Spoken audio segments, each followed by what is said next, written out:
All right, good afternoon, everybody. We'll start with some opening comments from Coach Dreiling, and then you can ask questions.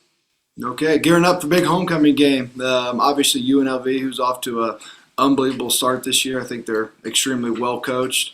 Played three Power Fives and probably very easily should have beat all three. I've ended up losing to Syracuse late, as I'm sure most of you guys know. So it's going to be a tough task. They got a great offense again, just like they had last year with Coach Odom, but now their defense is playing one of the best in the conference, if not the country. So it's going to be another fun matchup. Hopefully, we get a great crowd for Maverick Stadium, but we're gonna need to steal this one from these guys and make sure that we focus on ourselves in the process. So let's go with some questions. I'll go Coach, first. Um, Coach, this is Patrick Mayhorn from the Ag Ship. I want to ask about Brendan Marion's go-go offense and sort of the challenges that it can present to a defense, changing the picture in the backfield, adding another guy in, changing some of the angles. How do you handle that change of pace offense, and what do you see from that group?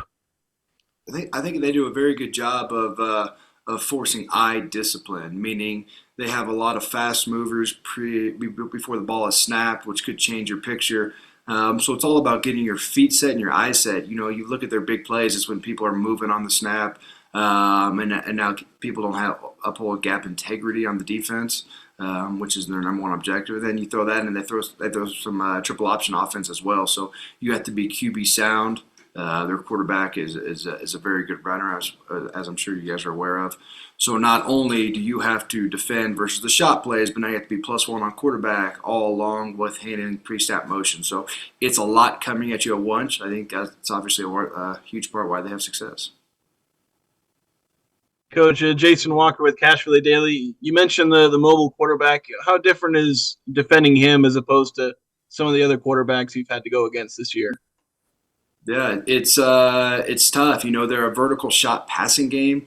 They've started throwing a lot more RPOs with their new guy playing, so you have to play somewhat tight coverage. If not, they'll just take what the defense gives them. But then at the same time, in their shots, you got to make sure you close the post and prevent anybody from getting behind you. All while making sure the quarterback just doesn't outrun your pass rush and you're contained. So he's kind of the complete package, kind of exactly what that offense is looking for. So you really get stressed on a lot of pieces. So it comes down to, once again, eye discipline, getting where I need to be, and then keeping the quarterback in the pocket. That does happen. Yeah.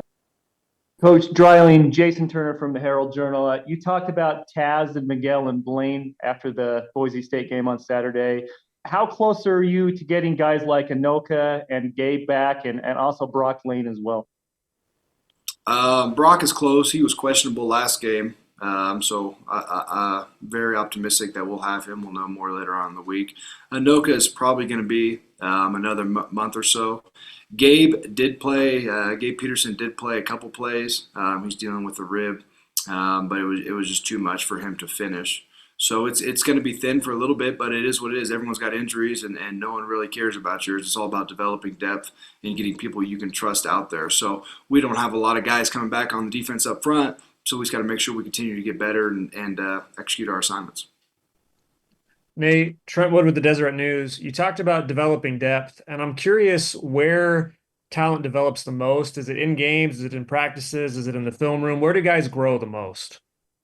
The biggest thing is in practice reps, and you have to not only play good in practice as a player if you're a 2 or 3, but you have to earn the trust of your coach. No coach is going to put someone out there they don't trust to perform the task that they're asked.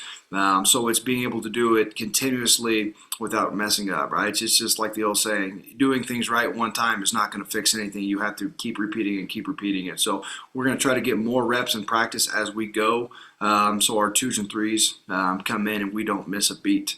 But that's the tricky part, right? Hey, Coach Eric Franson with 106.9 The Fan. I know you've expressed frustration, and I know you got to be feeling it with the points that your defense is giving up, but you've also applauded your team for how they're playing. So how do you balance like expressing that frustration and irritation, but also like encouraging them to continue to work hard to do better and to be better? That's a good question. So we're always playing hard, which is obviously needs to be our identity. But at the same time, we're not playing smart and we're not executing. So all we have to do, and we've done it in flashes.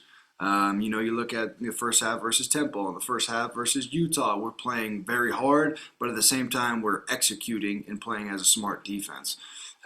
We need to continue to build that mentality, right? It's not just running to the football. It's boxing pullers when I'm supposed to box pullers. It's get to the post when I'm a post player. It's all these little things that we skip too many times. So coaching staff, we're really going to make sure we hone in on even more details to continue to stress that to our players. I love how hard they're playing, but if you're just running around chasing the ball and not doing your job, it's not going to look very well. So it's taking that next step and make sure we have consistent details.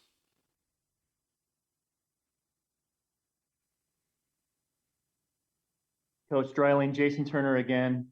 UNLV has pretty spectacular special teams. They've been making a lot of plays lately. You got Jacob DeSuze, who was a first-team All-Mountain West punt returner and kickoff returner. Ricky White's been making big plays. How important is it that you guys play to the best of your abilities in that aspect of the game?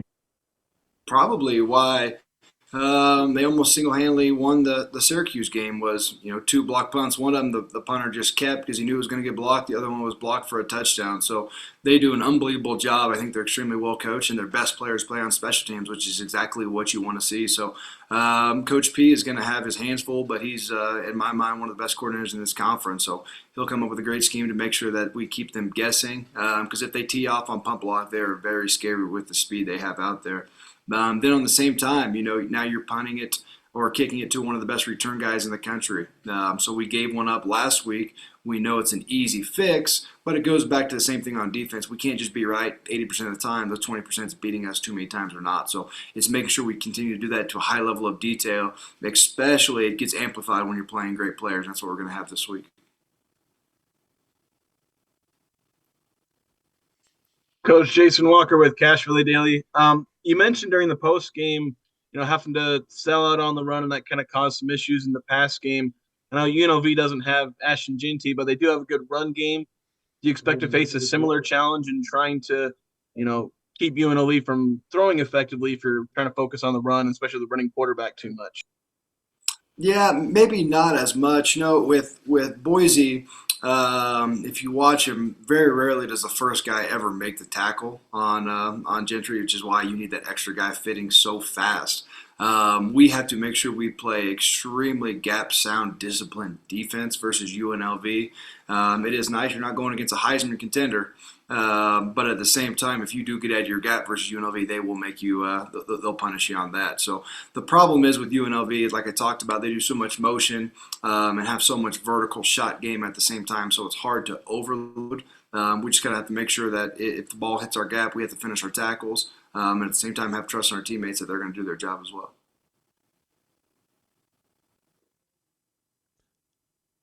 Hey, Coach Patrick Mayhorn again. I want to ask about Jackson Woodard in the middle of that UNLV defense. Very, very prolific linebacker. What does it do for a defense to have a guy like him who seemingly just does everything for them out of the middle of that defense? Yeah, from tackles to pass breakups. There's a reason he was preseason picked to be the defensive player of the year in the conference. It really stresses you. A lot of times in run game, you feel like you're going to be +1, and now he defeats the block and makes the tackle. And then in pass coverage, he's so instinctive. He's always in the quarterback's windows. You see how many tip passes he has, and saved 1 or 2 touchdowns versus Syracuse last week just by getting his hands on the ball. The hard part is there's not a lot you can do offensively for a middle linebacker. You still have to block things the same. It's just, can we win our one-on-ones versus him? Can we keep him contained where he's not defeating blocks?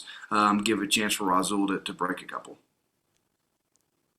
Hey, Coach Eric Franson with 106.9 The Fan again. If you wouldn't mind just maybe expounding a little bit more on that UNLV defense, the defense that has 13 sacks on the season, looks like 10 interceptions, a defense that gives themselves a lot of chances in a lot of the games that they've played.